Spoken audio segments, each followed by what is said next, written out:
नमस्कार दोस्तों। तो हमारा जो फाइन स्ट्रक्चर स्प्लिटिंग चल रहा था, तो आज हम उस टॉपिक को कंक्लूड कर लेंगे। तो हम हाइड्रोजन लाइक एटम के लिए जो एनर्जी एक्सप्रेशन निकालते हैं ना, उसमें हमने दो करेक्शन पढ़े थे। एक हमने पढ़ा था स्पिन ऑर्बिट करेक्शन और एक हमने पढ़ा था रिलेटिविस्टिक करेक्शन। तो हम इन दोनों करेक्शन को ऐड करके ना नॉन रिलेटिविस्टिक टर्म में अपना टोटल एनर्जी निकालेंगे। ठीक है, तो टोटल एनर्जी जो होता है वो प्रिंसिपल क्वांटम नंबर पे निर्भर करता है और टोटल क्वांटम नंबर पे निर्भर करता है। ये ऐसा क्यों है, हम वो अभी देखते हैं। तो ये हमारा नॉन रिलेटिविस्टिक था और ये था फाइन स्ट्रक्चर कांस्टेंट, जो फाइन स्ट्रक्चर स्प्लिटिंग के कारण एनर्जी में करेक्शन आता है। दो कारण से होता है, एक स्पिन ऑर्बिट और एक रिलेटिविस्टिक। डार्विन इफेक्ट भी हमने पढ़ा था। तो डार्विन इफेक्ट में हमने देखा था वो सिर्फ L=0 के लिए वैलिड होता है ना, एनर्जी करेक्शन। तो सबसे पहले ना हम फाइन स्ट्रक्चर एनर्जी निकालते हैं जो आती है हमारे पास, फिर हम उसमें नॉन रिलेटिविस्टिक में ऐड कर देंगे तो टोटल एक्सप्रेशन हम अपना निकाल सकते हैं।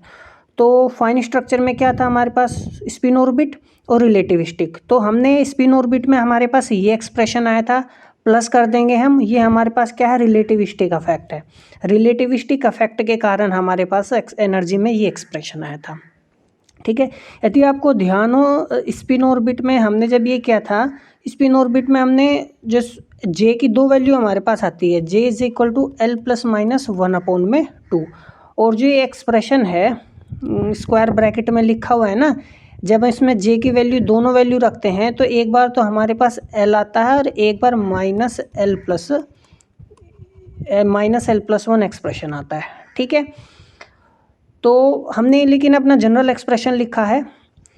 एस की वैल्यू देखो, एक हाइड्रोजन लाइक एटम हमारे पास है, लास्ट इलेक्ट्रॉन में स्पिन कितना होता है, 1/2 होता है। जे का वैल्यू क्या है, L+-1/2। तो हम अपना टोटल क्वांटम नंबर की फॉर्म में एनर्जी एक्सप्रेशन को निकालेंगे ना, तो एक बार सिर्फ हम क्या करते हैं, J=L+1/2 ले लेते हैं। तो L यहाँ से कितना आ जाएगा, J-1/2। ठीक है, देखो ये एक्सप्रेशन तो एज इट इज रहेगा कि हमारे पास L=J-1/2 आ गया ना, तो दोनों एक्सप्रेशन में हम J का वैल्यू रख देते हैं। ये टर्म मेरे पास एज इट इज आ गई, यहाँ पे रखेंगे, ये तो एज इट इज हो जाएगा। L में क्या रखेंगे, J-1/2, यहाँ J-1/2 रखेंगे, +1 है, J+1/2 हो गया। S का वैल्यू रखेंगे 3-3/4 हो गया मेरे पास। ठीक है, इसी तरीके से L में रख देंगे, यहाँ पे ये J-1/2, J+1/2 और ये मेरे ये पूरा L+1/2 क्या है, ये L+1/2 है क्या, एक्चुअली में J है। ठीक है, इसी तरीके से L+1/2 क्या है मेरे पास, J है। इस टर्म को हमने एज इट इज रख दिया। ठीक है, तो ये J है, J+1 J हो गया, ये A-B और A+B वाली टर्म बन रही है मेरे पास, J² - 1/4, 1/2 का स्क्वायर 4 हो जाएगा। J² से मेरे पास देखो J² कट जाएगा। ठीक है, यहाँ पे सिंपली एज इट इज होगा 1/4 - 3/4 जब हम करेंगे तो मेरे पास एक्सप्रेशन देखो, तो J तो एज इट इज होगा, इन दोनों से कितना आएगा, -1/2। तो J-1/2, तो J-1/2 से J-1/2 जो लोअर टर्म है डिनोमिनेटर में जो लिखा हुआ है, ये मेरे पास सिंपली कट गया। ठीक है, ये एक्सप्रेशन मेरे पास क्या आ गया, एज इट इज आ गया। ठीक है, अब यदि आप ध्यान से देखो तो देखो ये जो है ना, ये वाली टर्म है, दो टर्म है ना यहाँ पे, तो इस टर्म को हमने क्या करना है, ये वाले टर्म, सिर्फ ये टर्म और इस टर्म को हम क्या ले लेते हैं, कॉमन। तो -EN/Z∝²/n, ये मेरे पास देखो J है। ठीक है ना, देखो ये N और J देख रहे हो ना, इसको हमने कॉमन ले लिया, तो यहाँ सिर्फ बचेगा क्या, 2 बचेगा और J+1/2 बचेगा। तो 2 और J+1/2 बचा। यहाँ से देखो हमारे पास ये पूरे टर्म हमने लिया था, तो देखो माइनस बाहर लिया है ना, तो ये माइनस आ जाएगा, -1 आ जाएगा। ठीक है, और ये -3/4n वाली टर्म मेरे पास सिंपली ये हो गई। अब साफ साफ दिख रहा है, देखो इन दोनों से 2J+1 आ जाएगा नीचे, तो एलसीएम लेंगे तो ठीक है ना, ये 1 हो जाएगा। तो ऊपर जब सोल्व करेंगे मल्टीप्लाई करेंगे एलसीएम लेके, तो ये आ जाएगा। तो -1 से 1 कट गया सिंपली मेरे पास। ठीक है, अब देखो ये J बचा, J से ये J उड़ जाएगा, यहाँ से -2 है ना, माइनस से माइनस हो जाएगा, प्लस हो जाएगा, और ये 2 को मैं जब ये नीचे लेकर आऊँगा तो J+1/2 लिख सकता हूँ। तो मेरे पास फाइनल एक्सप्रेशन बना क्या, मेरे पास फाइनल एक्सप्रेशन ये बन गया। ठीक है, अब इस फाइनल एक्सप्रेशन को बढ़िया आप ध्यान से देखना, ये आपको याद होना चाहिए। ठीक है ना, आप देख सकते हो जो फाइन स्ट्रक्चर स्प्लिटिंग हो रही है ना एनर्जी लेवल्स की, वो किस पर निर्भर कर रही है? प्रिंसिपल क्वांटम नंबर पे निर्भर कर रही है और टोटल क्वांटम नंबर पे निर्भर कर रही है हमारे पास। और यदि हमने यहाँ पे क्या किया था, j is equal to L plus 1/2 के लिए निकाला था। अब j is equal to L minus 1/2 के लिए निकालोगे ना, तो एल का वैल्यू यहाँ से कितना हो जाएगा, j प्लस 1/2। तो सेम एक्सप्रेशन यही आता है, दोनों एक्सप्रेशन सेम आते हैं। ठीक है, तो समझ में आए तो एक ही लेना है हमें तो सिंपली। तो टोटल एनर्जी हमारे पास देखो कितना हो गया, टोटल एनर्जी हमारे पास हो गई तो नॉन रिलेटिविस्टिक का जो हमने बोर एक्सप्रेशन बोर के बाद बोर थ्योरी से निकाला था, ये हमारे पास कितना है, ये हमारे पास फाइन स्ट्रक्चर स्प्लिटिंग से आया है।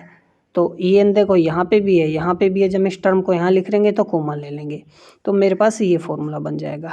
ठीक है, ये जो कि आपको पता हो ना चाहिए। Unlike E N which is degenerate in L, E N जो था ना, ई एन एक्चुअली में हमारे पास था कितना, ठीक है ना, ई एन जो था हमारे पास, यदि आपको ध्यान हो, ई एन जो आता है -13.6 Z² अपॉन में n²।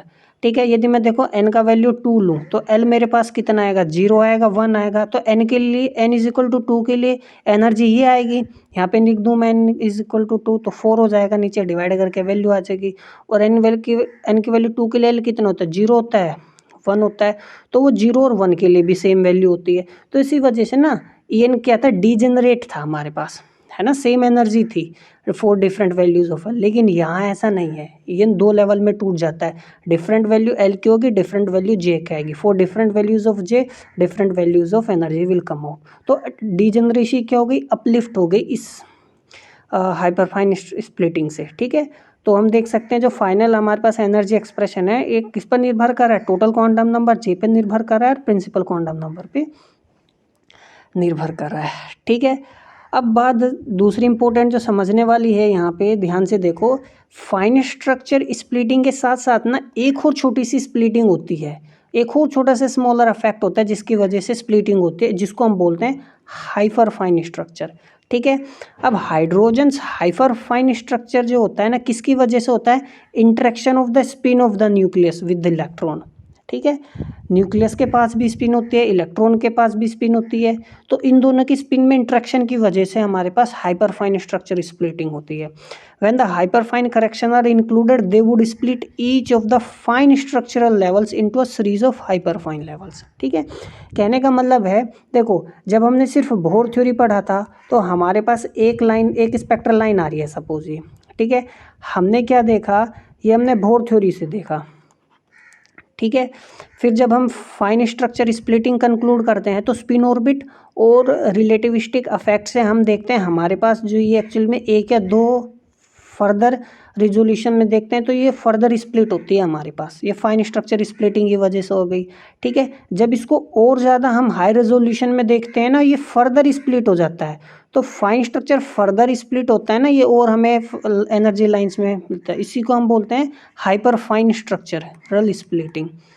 ठीक है, और ये किसकी वजह से होता है, ये होता है न्यूक्लियस की वजह से। न्यूक्लियस का हम स्पिन कंसीडर करेंगे and it's interaction with the electron will result in the further splitting of structural line. ठीक है ना, तो फाइन स्ट्रक्चर की फर्दर जब स्प्लिटिंग होती है ना because of the nuclear spin, उसी को हम हाइपर फाइन स्ट्रक्चरल बोलते हैं। ठीक है, इस चीज़ को भी हम आगे पढ़ेंगे, लेकिन उससे पहले मैं आपको पढ़ाऊँगा जीमन इफेक्ट वगैरह पढ़ाऊँगा, एनोमलस जीमन इफेक्ट वगैरह हम पढ़ेंगे। ठीक है ना, और जे कपलिंग वगैरह पढ़ेंगे, एलएस कपलिंग भी पढ़ेंगे, स्पेक्ट्रोस्कोपिक टर्म्स हम देखेंगे किस तरीके से लिखी जाती है, तो वे चीज़ें हम फर्दर पढ़ेंगे।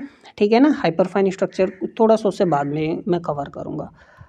ठीक है, तो होपफुली आपको समझ में आ गया होगा। ठीक है, तो चैनल को सब्सक्राइब करो तब तक, तो बहुत बहुत धन्यवाद।